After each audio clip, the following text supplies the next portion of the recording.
पिछली क्लास में मैंने ड्राफ्टिंग समझाया था। ड्राफ्टिंग में जो फार्मूला यूज़ किया है मैं वही फार्मूला यूज़ करूँगी। अगर आपने ड्राफ्टिंग वाली वीडियो नहीं देखा है तो लिंक मैं डिस्क्रिप्शन के नीचे दे दूँगी, आप जाकर वहाँ पे देख लेना। ड्राफ्टिंग को फार्मूला यूज़ करते हुए आज मैं सीधे आपको कपड़े पर सिलाई और कटिंग दोनों सिखाऊंगी। तो आप इस वीडियो को पूरा देखें। मेरे सिखाने का तरीका अगर आपको अच्छा लगा है तो चैनल को ज़रूर सब्सक्राइब करें।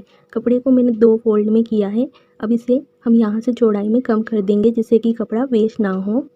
इसे यहाँ से हमें कितना फोल्ड करना होगा, जो भी आपका चेस्ट है उसका चौथाई भाग लेना होगा और उसमें 2 इंच ऐड कर देना। मान लो यहाँ पे जो चेस्ट है वो 36 है, उसका चौथाई भाग हुआ 9 इंच और उसमें 2 इंच ऐड कर देना, यानी कि 12 इंच मैं यहाँ पे से मार्क कर दूँगी और इसी जगह से मैं इसे फोल्ड कर दूँगी। इस तरह ये डबल लेयर में हो जाएगा। ऐसा करने से कपड़ा वेस्ट नहीं होता।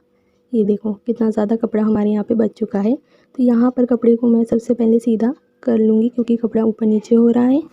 ड्राफ्टिंग में जैसे मैंने आपको समझाया था मैं वैसे ही फार्मूला यूज़ करूँगी। तो नीचे से इसी लाइन से मापते हुए मैं लंबाई का फार्मूला लूँगी।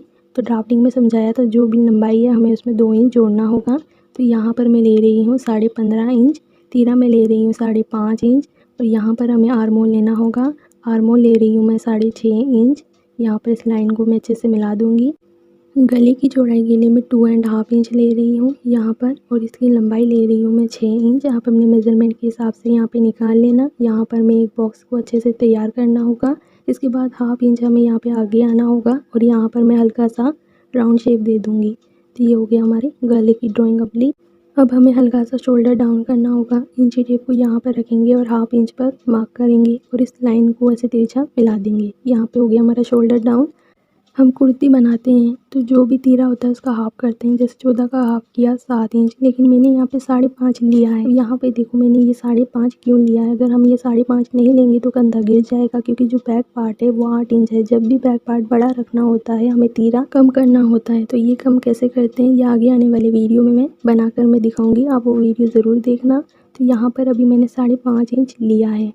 ये वाली जो लाइन होती है इसे आर्म होल लाइन कहते हैं। जहाँ से आर्म होल लाइन ख़त्म होता है वहीं से हमें चेस्ट का माप लेना होता है। तो जो भी चेस्ट है उसे 4 से डिवाइड कर देना। मान लो कि चेस्ट 36 है, उसे 4 से डिवाइड करेंगे तो यहाँ आया 9 इंच।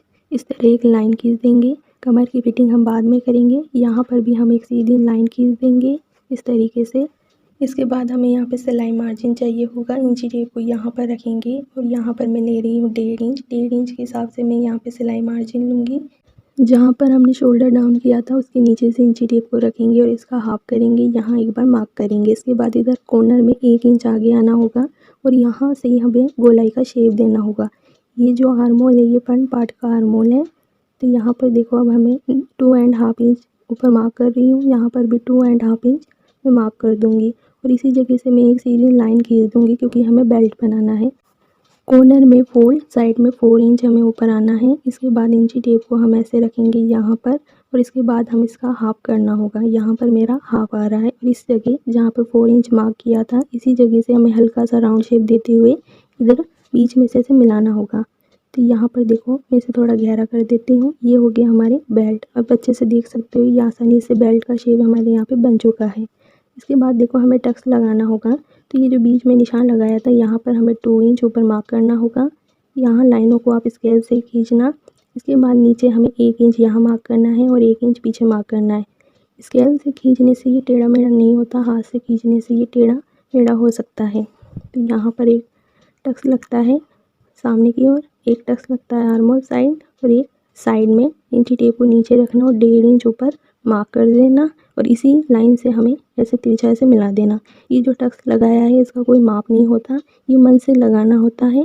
फ्रंट पार्ट की ड्राइंग कंप्लीट हो चुकी है। अब हमें इसकी कटिंग करनी होगी। यहाँ पर फ्रंट पार्ट की ड्राइंग कंप्लीट होने के बाद इसे ऐसे ऊपर रख देना। आप देख सकते हो नीचे एक लाइन बन रहा है, इसी लाइन पे हमें टच कर कर रखना होगा। इसे मैं उल्टा कर दूँगी इस तरीके से। इस तरीके से करने से ज़्यादा कपड़ा हमें मिल जाएगा, वेस्ट नहीं होगा। यहाँ पर देखो जैसा इसका शेप बना हुआ है मैं सेम टू सेम इसे मार्क कर कर सबसे पहले अच्छे से छाप लूँगी। जब तक आप मेरे सिखाने का तरीका अगर आपको अच्छा लग रहा है तो इस चैनल को ज़रूर सब्सक्राइब करें और बेल आइकन ज़रूर दबाएं ताकि जब भी मैं वीडियो बनाऊँ मेरा वीडियो सबसे पहले आप तक पहुंच जाए। तो यहाँ पर देखो मेरी ड्राइंग बैक पार्ट में मैंने इसे अच्छे से छाप लिया है। अगर आपको याद हो तो मैंने ड्राफ्टिंग में समझाया था कि बैक पार्ट में हमें लंबाई 1 इंच लेना होगा। तो यहाँ पर मैं 1 इंच कम कर रही हूँ क्योंकि फ्रंट पार्ट में मैंने 2 इंच लिया था। फिर इस जगह मैं 1.5 इंच मार्क कर रही हूँ जो कि था हमारी सिलाई मार्जिन। ड्राफ्टिंग के अनुसार आपको अच्छे से समझ में आई, इसलिए मैं ड्राइंग को फिर से बनाकर मैं दिखा रही हूँ।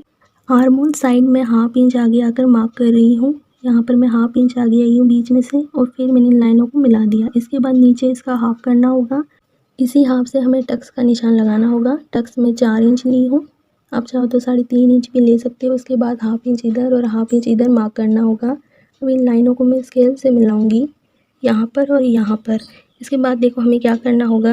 गली की चौड़ाई 2.5 इंच था, लंबाई में यहाँ पर 7 इंच ले रही हूँ। आपको जो लंबाई चाहिए आप ले सकते हो। इस साइड में 3 इंच आगे आ रही हूँ और इसमें मैं स्केल से इसे मिला दूँगी और यहाँ पर भी इसे तिरछा मिला दूँगी। फिर 1/2 इंच आगे आकर यहाँ पर मैं हल्का सा राउंड शेप दूँगी। अगर आपको कोई डिज़ाइन पसंद है तो आप यहाँ पे कोई डिज़ाइन भी बना सकते हो। मैंने यहाँ पर एक राउंड शेप दिया है। अगर आप चाहते हो कि इसकी लंबाई 8 इंच हो तो 8 इंच पे मार्क करना। यहाँ पर मैं 3 इंच पे मार्क करूँगी। सेम ऐसे ही मैं यहाँ पर ऐसे लाइन खींच दूँगी और इसे ऐसे बढ़ा दूँगी। यहाँ पर 1/2 इंच में आगे आऊँगी और यहाँ पर भी मैं राउंड शेप दूँगी। यानी आपको बैक पार्ट कैसे लेना है आप इस हिसाब से ले सकते हो। तो यहाँ पर मैं बैक पार्ट 7 इंच ले रही हूँ। ये वाली जो बीच वाली लाइन है यहाँ पर। अब मैं इसकी कटिंग करूँगी। तो यहाँ से मैं इसकी कटिंग कर रही हूँ।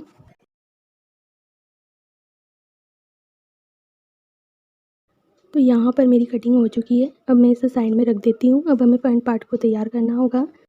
फ्रंट पार्ट को तैयार करने के लिए जैसे इसका चौक से मार्क करा हुआ है सेम टू सेम यही मार्क हमें एक बार और इसके ऊपर फेरना होगा। तो यहाँ पर चौक से इसके ऊपर फेर देना। तो यहाँ पर देखो मैंने चौक से इसके ऊपर फेर दिया। अब मैं इसकी करूँगी कटिंग। सबसे पहले मैं बेल्ट को इसमें अलग कर लेती हूँ।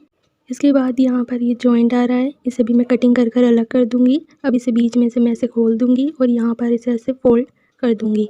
अच्छे से फोल्ड करने के बाद इसे हल्के हल्के हाथों से ऐसे दबाना होगा। अब दबाने के बाद जब इसे खोल कर देखोगे तो यहाँ पर हल्का हल्का इसके ऊपर छप जाएगा। अब बस आपको स्केल से इसके ऊपर मार्क करना होगा।